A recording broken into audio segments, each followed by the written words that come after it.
환영합니다. 좋아요, 구독, 알림 설정까지.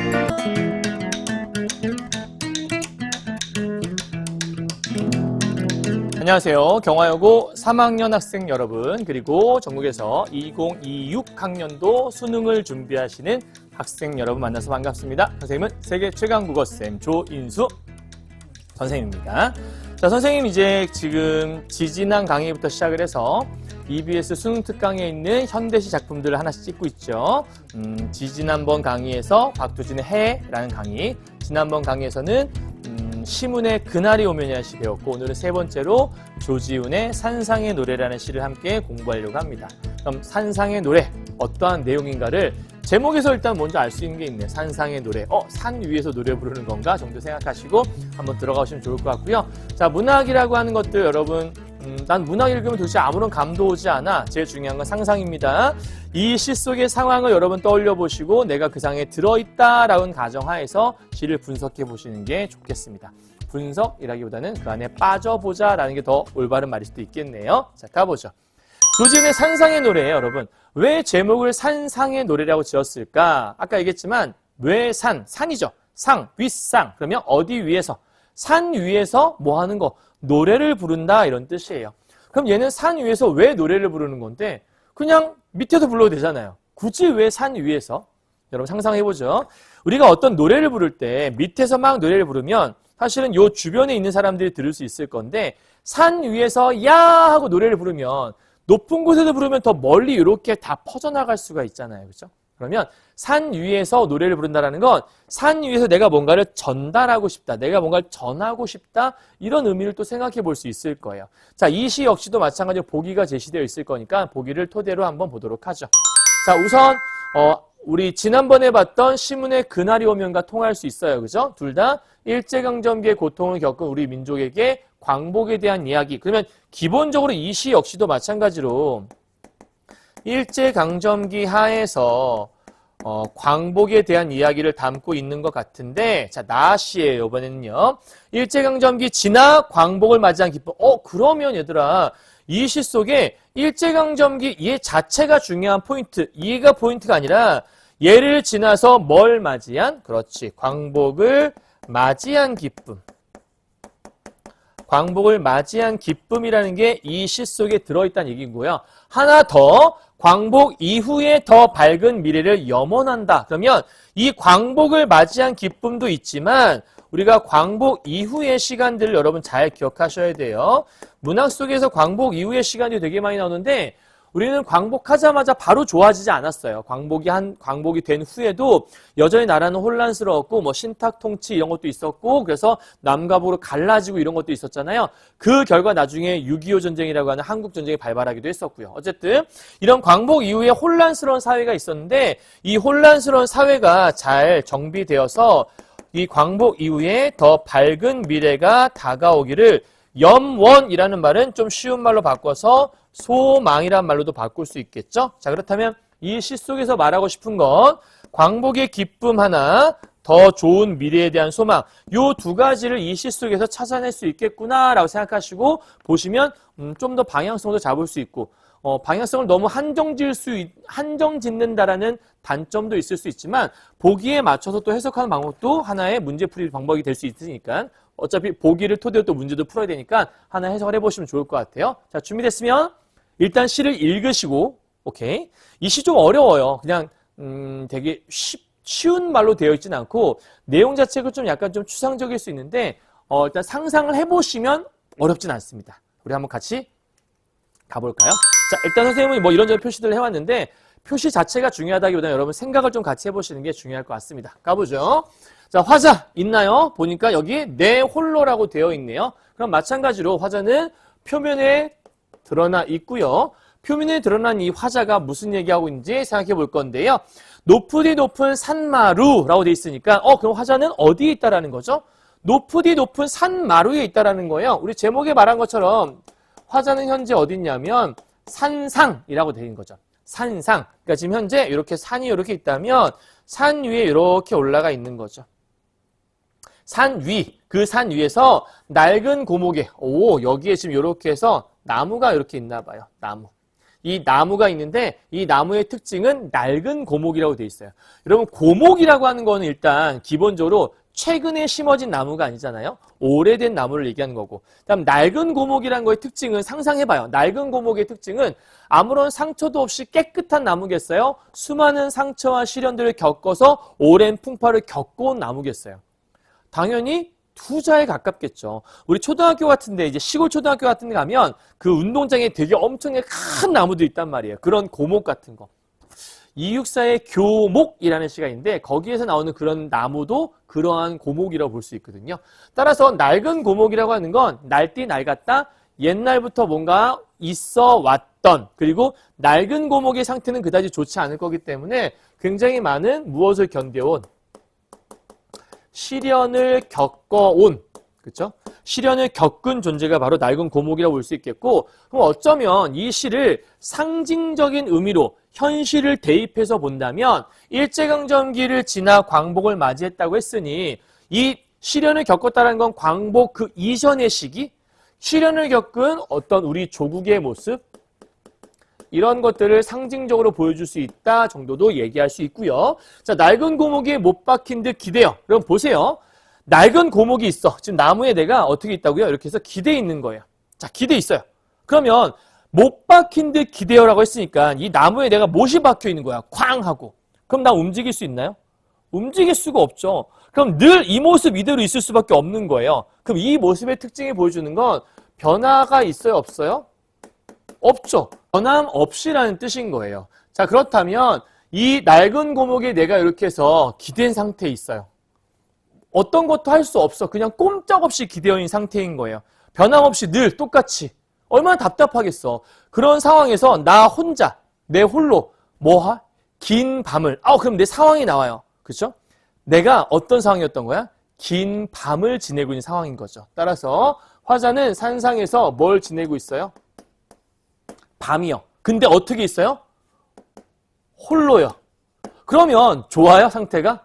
캄캄한 밤에 움직일 수 없이 고목에 못이 박힌 채로 긴 밤을 지내고 있어? 좋지 않은 상황이죠. 근데 그 긴 밤을 무엇을 간구하며 울어왔는가? 그럼 난 그동안 뭐 해왔던 거예요?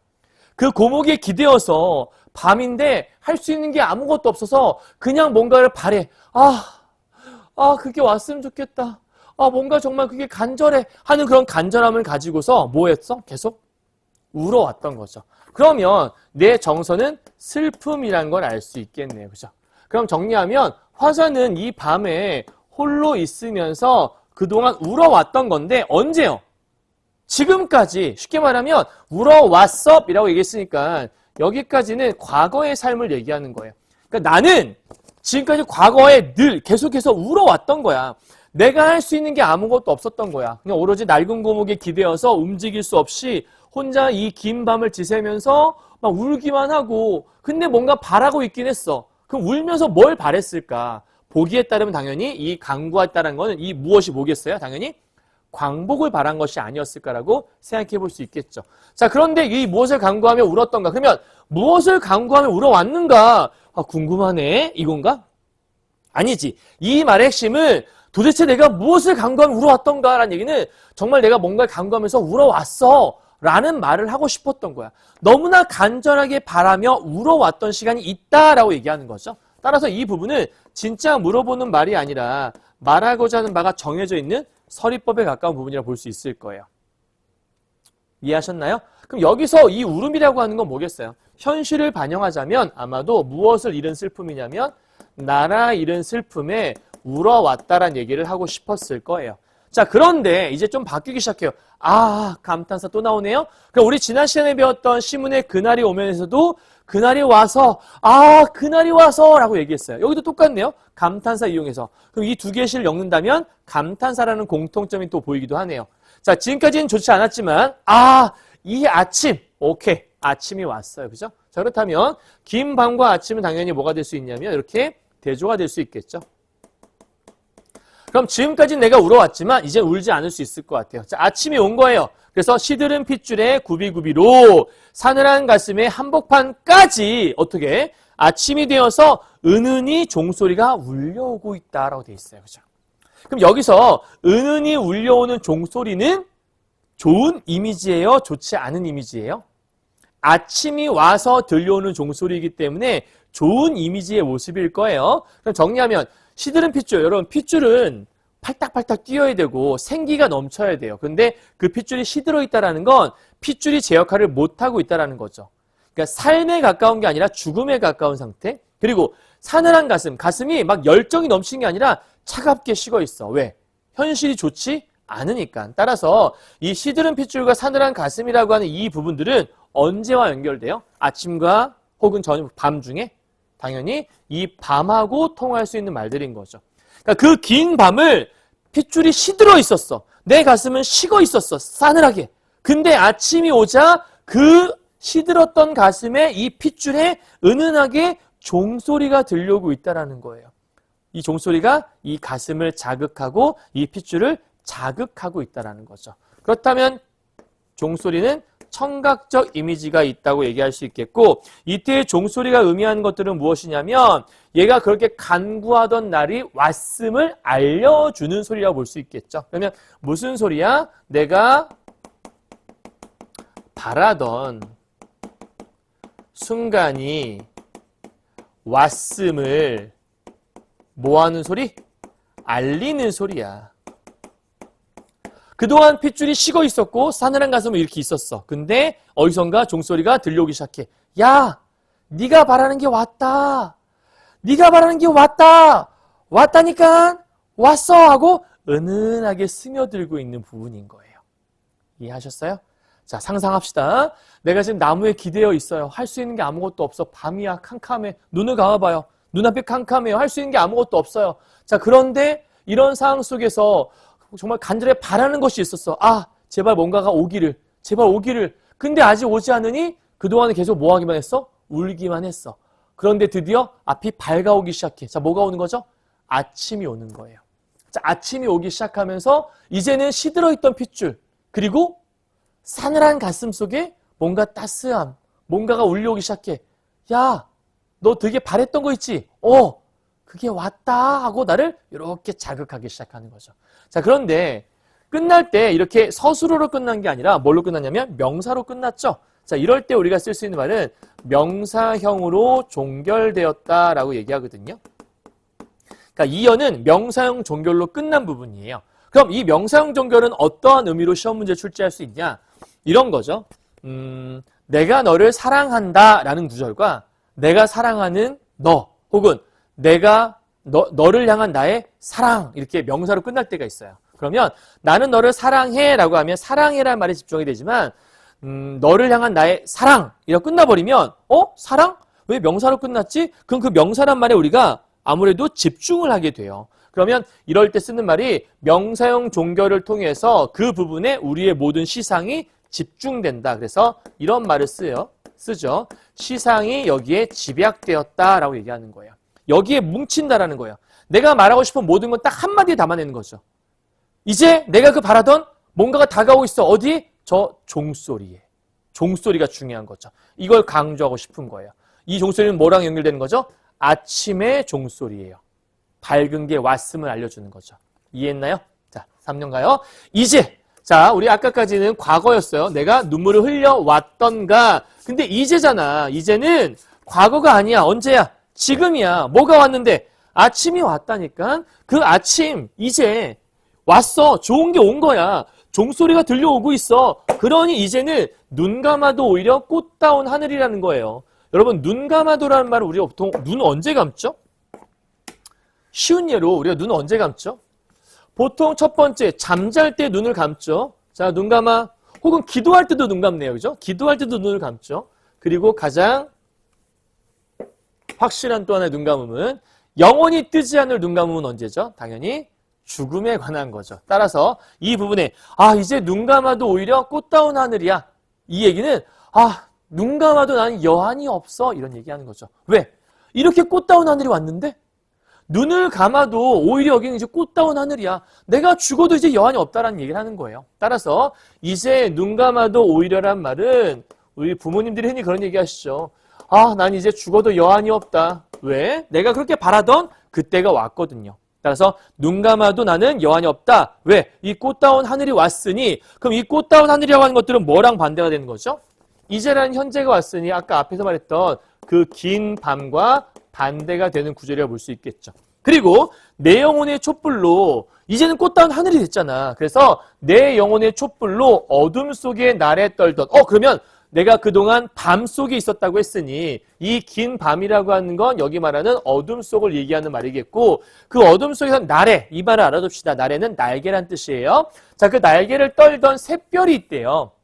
그럼 샛별은요, 여러분. 샛별은 아주 밝은 빛을 얘기하는 게 아니에요. 빛을 내긴 내지만 좀 흐린 빛, 막 번쩍번쩍하는 화려한 빛이 아니라 조금은 흐린 빛을 얘기하는 게 이 샛별이라는 단어거든요. 자, 그러면 이 샛별한테 숨으라고 얘기했어요. 여러분 보통 이 구절이 약간 해석이 안 되는 친구들도 있는데 샛별아 숨으라. 우리가 보통 언제 숨으라고 하죠? 위험할 때, 그죠? 자, 위험해. 야, 들키면 안 돼. 숨어. 이럴 때도 숨으라를 쓰죠. 근데 여기서의 숨으라의 의미를 잘 보셔야 돼요. 자, 이 샛별 언제 있던 거죠?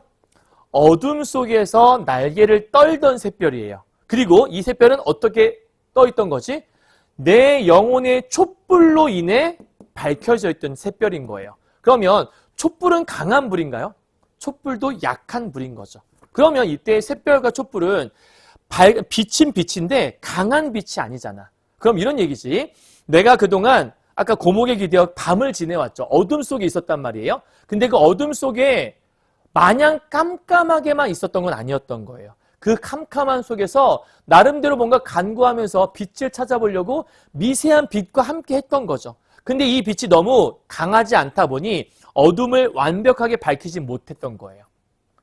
그냥 그 빛이 나름대로 노력을 하고 있었던 거란 말이에요. 그런데 이 샛별이 이제는 야, 샛별아 너 이제 숨어. 이게 무슨 얘기냐면 이제는 숨어도 돼. 이제 괜찮아.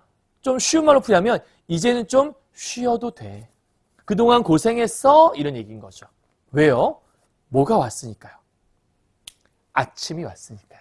자, 그러면 산상에서 밤 홀로 보내던 상황에서 뭐가 왔다고요? 상황이 변했어요. 아침이 왔잖아요. 그죠? 이제는 더 이상 슬프지 않아. 더 이상 슬프지 않아. 왜? 내가 너무나 바라던 그때가 왔거든. 그럼 샛별아 숨어라. 왜 숨으라라고 사실 명령형 어미가 쓰여 있는 건데 왜 샛별한테 숨으라고 지금 얘기를 하고 있는 거죠? 이제는 더 이상 뭐가 없으니까.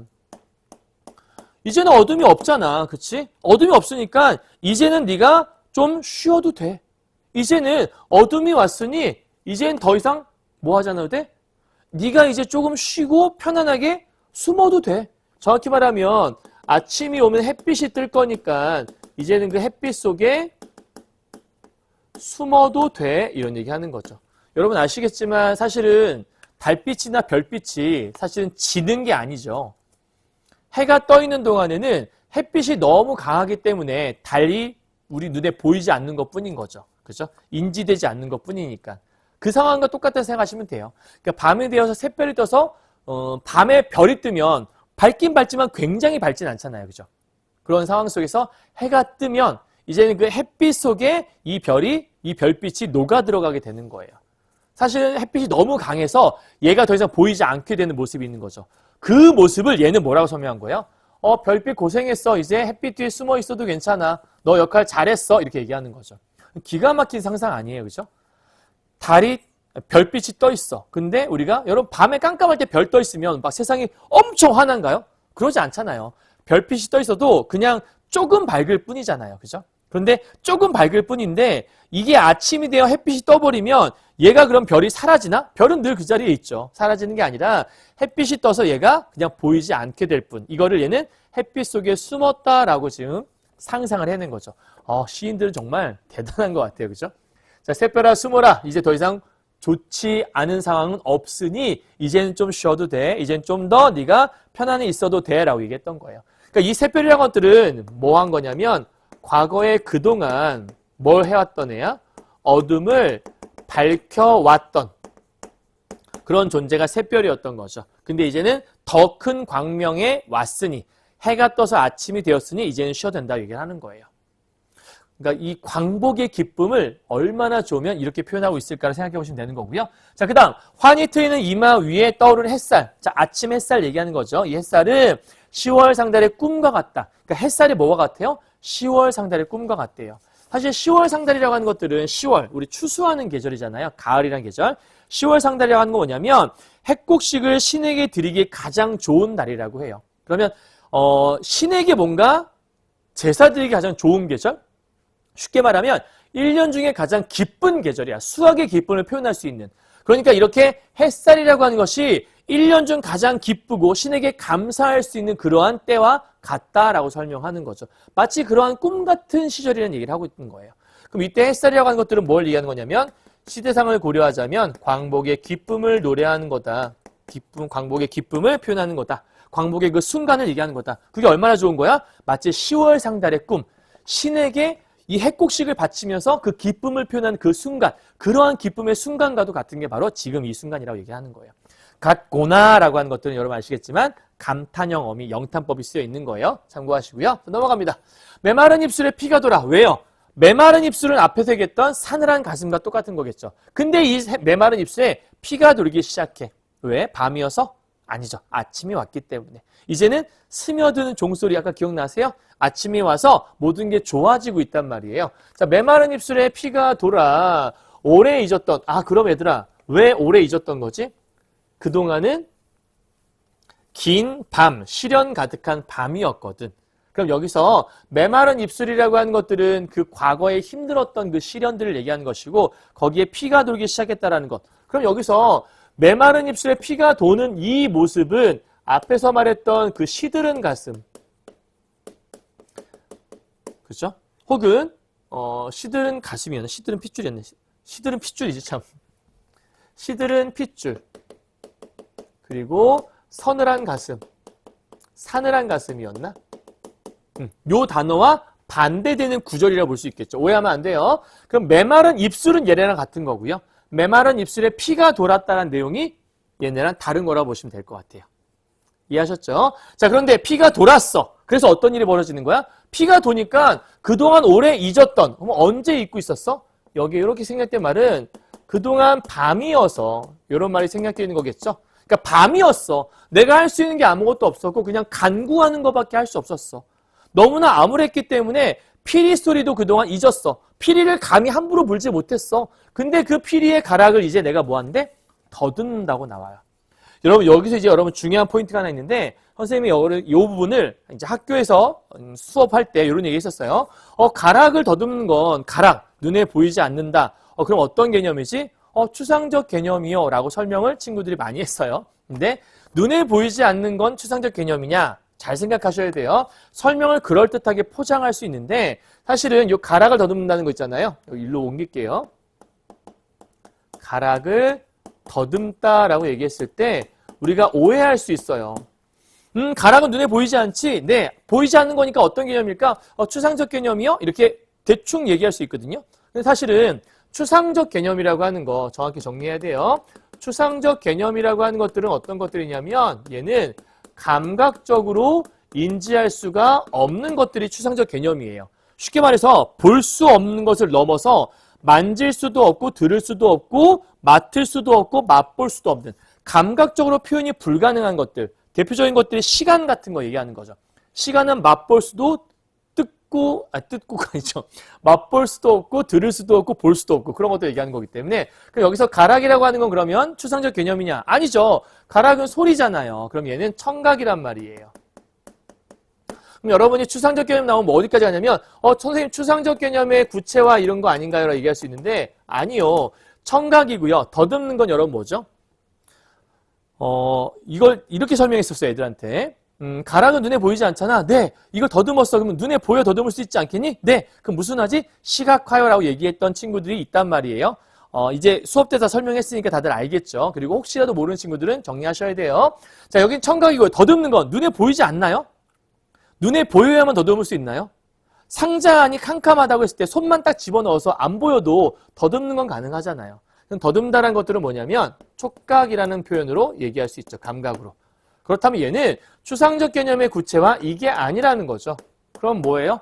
얘는 청각을 더듬었다고 표현했으니까 청각을 촉각화했다 이렇게 얘기해야 되는 거죠. 따라서 이 가락을 더듬론이란 말은 이런 걸 우리가 다른 말로 공감각적 심상이라고 하죠. 말을 좀 더 바꿔서 감각을 뭐 시켰다? 전이시켰다라고 보통 얘기를 하죠. 그러니까 감각의 전이, 공감각적 심상을 여기다 쓸 수 있지 저 부분을 이렇게 설명했다고 해서 맞는 것 같아. 더군다나 저기 줄친 다음에 그냥 이렇게만 주면 여러분이 안 틀릴 수 있는데 설명을 그럴듯하게 하는 거예요. 눈에 보이지 않는 추상적인 개념을 눈에 보이듯 더듬었다고 표현했으니 그러면 오 맞는 것 같아 이렇게 넘어갈 수 있다는 얘기인 거죠. 어쨌든 가락을 더듬었어요. 왜요? 그동안 잊혀져 있어서 밤이어서 이제는 아침이 왔기 때문에 다시 더듬더듬 그 가락을 불 수 있게 되는 거예요. 그리고 이제 새들 즐거이 구름 끝에 노래를 부르고 사슴과 토끼가 한 포기 향기로운 쌀이순을 사양하라. 사양할게 이 얘기는 난 괜찮아 이런 얘기잖아. 그럼 난 괜찮으면 너 먹어 이런 얘기니까 이 부분은 양보하라라는 말로도 바꿀 수가 있어요. 그러면 향기로운 쌀이순인데 왜 양보하는 거야? 나 안 먹어도 괜찮아 이런 얘기인 거거든요. 그러니까 이 부분은 뭐냐면 새들이 즐겁게 노래를 부르고 사슴과 토끼가 한데 어우러져 있는데 이들이 함께 어우러진 상황 속에서 각자 자기의 욕심을 채우는 것이 아니라 이들이 나 괜찮아. 그러니까 사슴이 이런 거죠. 사슴이 나 괜찮아. 토끼도 나도 쌀이순 안 먹어도 괜찮아. 너네 왜 그래? 안 먹어도 배불러. 괜찮아. 너 먹어도 돼. 이렇게 얘기한다라는 거예요. 부모님들 그런 얘기 많이 하시죠? 네가 먹고 있는 것만 봐도 배부르구나. 괜찮아. 아빠는 안 먹어도 배부르다. 아빠, 선생님은 안 먹으면 배고파요. 그래서 늘 먹고 있는데, 어른들이 아이들한테 그런 얘기 한다라는 건 어떤 의미를 갖고 있는 거냐면, 그 보이는 풍경이 너무 행복해 보여서, 지금 상황이 너무나 좋아서 이런 얘기 하는 거거든요. 그러니까 지금 이 부분은 뭐냐면, 지금 광복이 온 상태, 이 기쁨이 너무 좋은 거예요. 그래서 너무 좋아서, 이젠 뭔가 더 막 가지려고 노력하지 않아도 충분하다는 얘기를 하는 거죠. 사실은 너무나 행복한 상태이기 때문에 모두가 지금 조화롭고 쉽게 말하면 나눔과 공동체적인 삶을 보여주는 거고 나눔과 공동체적 삶을 지향하고 있는 부분이다라고 얘기할 수 있는 거예요. 그럼 이 얘기를 갑자기 왜 하는 거냐? 우리 아까 보기에서 뭐라고 얘기했었냐면 광복을 맞이하는 기쁨, 계속해서 기쁨은 얘기했어. 그죠? 기쁨 막 얘기했고요. 그 다음 얘기하지 못한 것이 뭐였냐면 광복 이후에 더 밝은 미래, 즉 광복이 오긴 왔는데 그 이후에 뭔가 더 기쁨, 더 뭔가 좋은 미래, 밝은 미래가 왔으면 좋겠다? 근데 그 미래가 아직 오지 않았으니 그 미래의 모습을 이런 식으로 표현하고 있는 거죠. 아니 얼마나 좋아, 얼마나 기뻐, 그런데 또 다퉈야 돼? 이렇게 좋은 것이 왔는데 이렇게 광복이 왔는데 우리 서로 싸워야 돼? 우리 굳이 그래야 할까? 서로 더 먹겠다고 서로 더 가지겠다 싸워야 할까? 이젠 좀 양보해야 되지 않을까? 이런 얘기를 이렇게 표현하고 있는 거죠. 이해했나요? 그러니까 지금 이 부분의 모습이 보여주는 것들은 이제 먹지 않아도 충분히 즐겁잖아. 그러니 서로 양보하고 우리 함께 이런 얘기죠. 좀 평화롭게 함께 공존하는 삶을 살았으면 좋겠다. 이런 얘기를 하고 있는 거예요. 마치 박두진의 해에서 박두진의 해에는 그런 내용이 있었잖아요.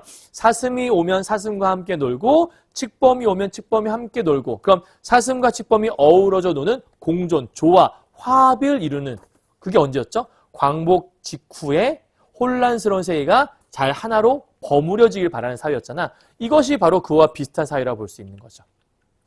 이해했나요? 이제 마지막 남았어요. 자, 여기 높으디 높은 산마루. 아까도 산마루 나왔던 것 같은데 제목이 산상의 노래여서 그랬던 것 같기도 하고. 자, 여기 높으디 높은 산마루에 맑은 바람 속에 옷자락을 날리며 라고 되어 있어요. 여러분 이제 또 상상을 한번 해봅시다. 아까까지의 모습과는 조금 다른 모습이 보여요. 그죠?